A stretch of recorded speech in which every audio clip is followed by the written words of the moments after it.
Setelah hidup kembali, hal pertama yang dilakukan gadis ini adalah menyaksikan seniornya menjiplak kode sumber AI-nya, karena ia tahu bahwa mereka berdua adalah penolong para siswi. Pada akhirnya, sebaik apapun kode yang ditulisnya, akan dicuri oleh gadis sekolah. Maka dari itu, gadis itu memasang program penghancur diri dalam kode AI-nya, membuat si licik menanggung akibatnya. Ternyata, di kehidupan sebelumnya, dia jenius matematika jurusan komputer. Tapi di kompetensi keamanan siber, juri menuduhnya sebagai plagiator. Padahal adik tingkatnya yang menjiplak kode sumbernya. Tapi semua teman membela adik tingkat itu. Akhirnya, dia diusir dari kampus karena tuduhan plagiat dan diblokir di seluruh industri. Mungkin Tuhan kasihan pada nasibnya, memberi kesempatan hidup kembali. Melihat kode yang belum selesai di laptop, gadis itu kemudian menyadari bahwa dia telah kembali ke minggu sebelum kontes keamanan cyber. Saat seniornya mendekat, menyuruhnya buru-buru menulis kode. Ini mengingatkannya pada tuduhan plagiat sebelumnya. Senior yang selalu mendampinginya justru diam saja. Gadis itu curiga seniornya yang membocorkan kodenya. Dengan alasan ke toilet, dia mengintip dari balik pintu. Tampak jelas seniornya merekam kode itu dengan ponsel. Dia juga mengatakan bahwa dia harus menggunakan kode untuk mengejar gadis sekolah.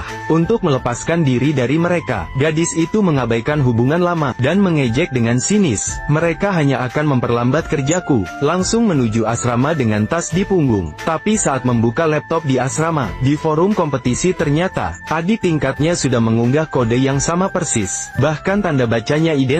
Gadis itu sangat terkejut, karena mustahil plagiat bisa secepat dan seakurat ini. Jika dia tidak punya waktu untuk memikirkannya, dia hanya bisa memilih untuk mengubah proyek terlebih dahulu, lalu pindah tempat untuk membuat program baru. Tapi setelah begadang menyelesaikan program, teman sekamar mengejeknya sebagai penjiplak. Dia juga mengatakan bahwa itu karena gadis itu menjiplak sehingga gadis sekolah harus beralih ke proyek lain. Tapi topik baru itu lagi-lagi mirip dengan miliknya.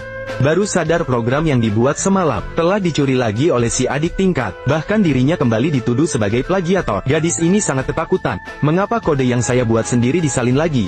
Dia bertekad mencari tahu penyebabnya. Jadi tanpa petunjuk, dia hanya bisa menemukan mentornya untuk meminta bantuan. Setelah mendengar penjelasannya, dosen pun bingung mencari solusi. Membawanya pulang untuk minta saran istri dosen. Setelah mendengar seluruh cerita, istri dosen hanya bisa menduga sistem kampus mungkin tidak stabil. Menyarankan gadis itu menginap di rumah mereka. Istri dosen memberi topik baru, dan mempersilakannya tinggal di rumah, untuk menulis kode dengan jaringan rumah.